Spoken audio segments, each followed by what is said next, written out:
Good morning, good evening, good afternoon, good night. So I want to talk about gratefulness, praise, appreciation, those kinds of things. And before you think this is all some kind of sappy, goopy, whoopy, doopy nonsense, I'm just getting ready to drive here, so don't mind me. Or I should say, let's appreciate this. So,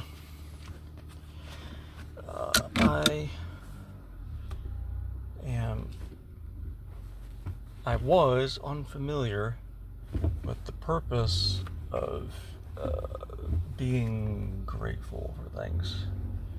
Not sure if I can do it this way. I was unsure if there was. Oh shit. Wow. I was unsure if there was other people. Like I just never experienced in a visceral kind of way someone who is genuinely, I mean genuinely affectionately praising something that I have physically done. Particularly, especially when it matters the most. So, alright, cutting this ride short. I was a kind of, grew up in a family where everything was just expected out of you, and everything that was expected, most of the things that were like very tiresome, they were unacknowledged burdens.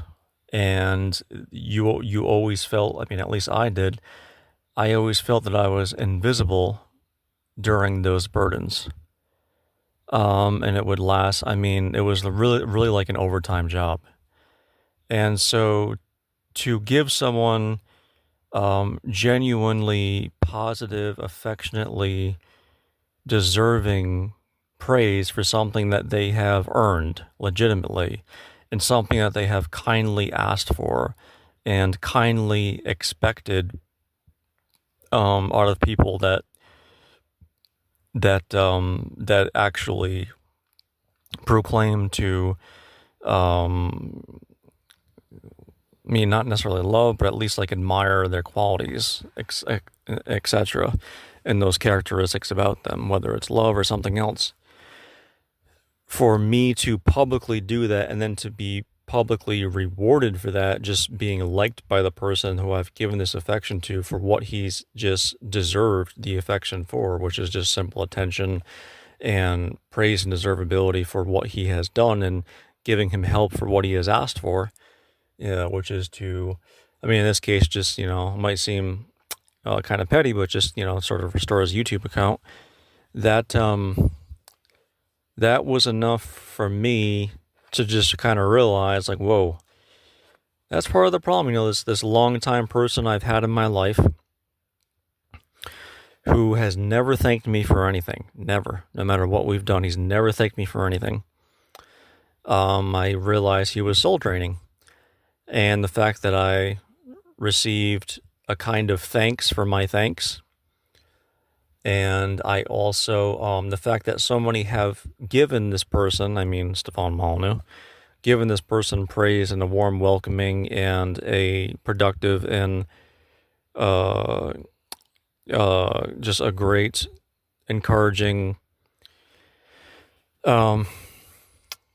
introduction back to a return to his home sphere on his channel and in his domain of communication per se. Because for me, it's like if I were to call or text or go to people, and that mostly people that I just inherited I just like familiar relationships and proximity ships. The people you grew up with around if you were one of the people, which is unfortunate, that went to public school or even probably private school, etc.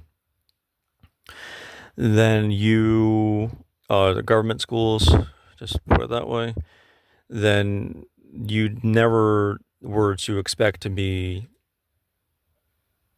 um, it was always punishments, right? It was never like, oh, do you want to be here, right? And because you don't have to, right? Like if I don't want to praise Stefan, I don't have to praise Stefan. If I want to block him, if I want to report him, if I whatever, right? And I can do that, or I can spam whatever. And the fact that I have this free will, this kind of volition, and I decided to do something that everyone in my former life hasn't done for me, that I'm doing for him, and the fact that I've been knowing of and sort of somewhat in and out of Stefan's circle for going on 16 years, and I finally learned the value of saying, well, gee, thanks, like, you need help, okay, here it is, and doing that publicly, and not kind of just getting caught in the weeds with the sort of abstract argument. It wasn't so much that I thought that that I took him for granted in a conscious way. I was just reacting. Like if I heard if I were to hear someone like him or someone else I were to praise say something like in this kind of way for these kind of things, say something like, oh, I could use help with like just mention, share my links and mention something this that, okay, maybe I'd share some links and I'd mention some things, but it was never a personal thing. It was always just, okay, I'll just share a link, whatever, I don't care, let's move on. Like, oh, okay, these people are going to get aggravated, I'm sharing these links, but there was so much inner love, like other people liking and responding to the praise, and there's just this kind of camaraderie that I haven't experienced before, and this kind of solidarity. And so, yeah, I just don't, you don't get this, this doesn't come often. I mean, at least for me, this is a brand new feeling. So, it's kind of,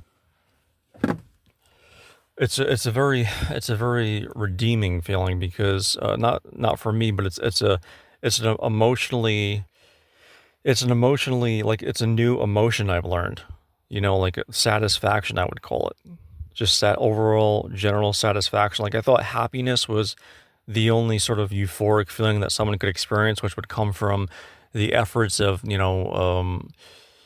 sort of just some kind of like competitive thing. But now I have felt what it legitimately feels like to just be generally satisfied. Just generally satisfied. And now that I know what that feels like, it's very obvious that I was being exploited by the people who I had in my life, and the people in my former neighborhood that I signed the contract to live in, that I'm not ever going to do that again in that kind of neighborhood, are the people that, yeah, I mean, if I were to say pop in and say hi or whatever, just kind of bring my head within that space of the people, those people in that neighborhood, they would just take me for granted, expect this, that, and the other, expect me to listen to them yell, expect me to kind of shut up and keep my head down, all this kind of stuff. And when I didn't, and when I don't, sort of, when I don't shut up, when I don't keep my head down, it's like they either ignore me, or it's like hell, or it's like, and so the fact that I'm doing better at the public praise and the public satisfaction reciprocation is a sort of curtailing and a coattailing, and a sort of as a sort of abidement to like a group. It's a sort of abidement to, it's sort of like you're kind of declaring yourself like, hey, like, I'm here to help you. I'm here to, if I have to take some arrows in the process, that's fine. And we're not going to keep quiet about it. Like, here, like, you're like, there's nothing to hide. Like, we know what we're talking about. We know we've been doing this for a while, and we want success for for the morality of humanity to flounder and to go in a better direction.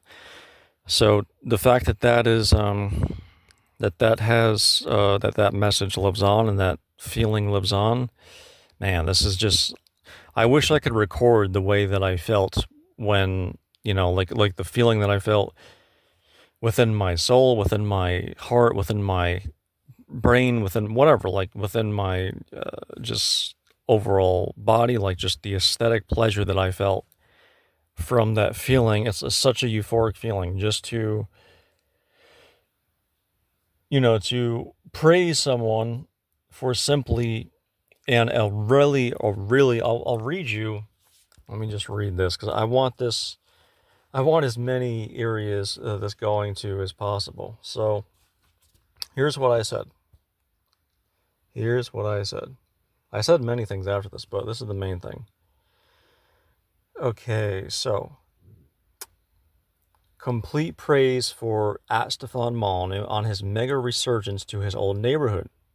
If this were the physical realm, confetti canyons, hugs, and wet ear kisses galore for such company. Warm welcome to @Stefan Molyneux. Welcome back home, and I'm sorry we ever lost you. @Team YouTube. That right there, and I did correct myself afterwards. I spelt war instead of warm. that was a somewhat of a bad mistake, but I couldn't edit it, so didn't get my check mark yet. So yeah, so now it's just that. I mean, let's go through that, right? So complete praise for Stefan Molyneux, right? There's no doubt there. On his mega resurgence to his old neighborhood. A lot of people, they think of an old neighborhood and it's like, wait a second, an old neighborhood. Oh, it's an old neighborhood for a reason. I don't want to go back there, right? And if they do, it's kind of like, at least, the people where I came from. Or it's like, oh, there's ops, there's this, there's that, there's all these kinds of problems. You can't show praise, you can't do this, you can't do that. So the confetti canyon, so everyone's gonna know, all colorful, this is great, loud noise, hugs and wet ear kiss. Okay, hugs, because why not, right? Hugs is just great. And a hug is really the enemy of the drug pushers, the pharmaceutical pushers, the illicit drug pushers. The hugs, and especially wet ear kisses galore, that was really, really a gold mine. Such pure, utter, compressed greatness in that and awesomeness. Welcome back, and I'm sorry we ever lost you. So the sorry we ever lost you was that, okay, so we admit, like I admit, X/Twitter, whatever, they didn't do enough to keep Stefan on board. And including myself, I didn't do enough to help Stefan to realize that, he was having a profound impact, because when he was off, when he got kicked from X, or it was Twitter at the time, when he got kicked from Twitter, I didn't tell him, like, hey, like, how are you doing? All this kind of stuff, like, what's going on? Because he get kicked from many platforms, not just Twitter. And so that makes sense. Like, I kind of dehumanized him, right? I justified to myself. I said, oh, well, he has a lot of followers, so he'll be fine. Like, he has a lot of money, so he'll be fine. And that's far from true. And it turns out that, at the time, to my surprise, that nobody actually followed up to see how he was doing. Nobody. And everyone just acted like, except for like maybe one or two public figures, acted like nothing happened. Like even in the public eye, public space. So yeah, so there's that. Okay, so let's go through. This is my first. I posted that. I want to wish Stefan Molyneux a very warm welcome. I know if he was in my neighborhood and I was convinced he was never coming back, you'd have to hire the military to complete abject failure to feel confident enough in your own skin to keep me from praising him. Now that's a great one. That was the first one I wrote, because, and I'm going to like that. I see other people are liking it now too. It's not easy to admit that philosophy is more powerful than the military. It's not easy to admit that, but literally philosophy is better than the military, and I'll tell you why. I don't mean better in the sense that, like, hey, it's superior, like lording it over, like lording over people. I mean, philosophy is better than the military because it prevents more murder, destruction, chaos, all that kind of stuff, and needless deaths, undeserved deaths, all that kind of stuff, than the military does. That's why it's better. So that's why I would, even if there was the military involved and, they were saying, hey, like, we don't want you to praise Stefan. Too bad. Still praising him.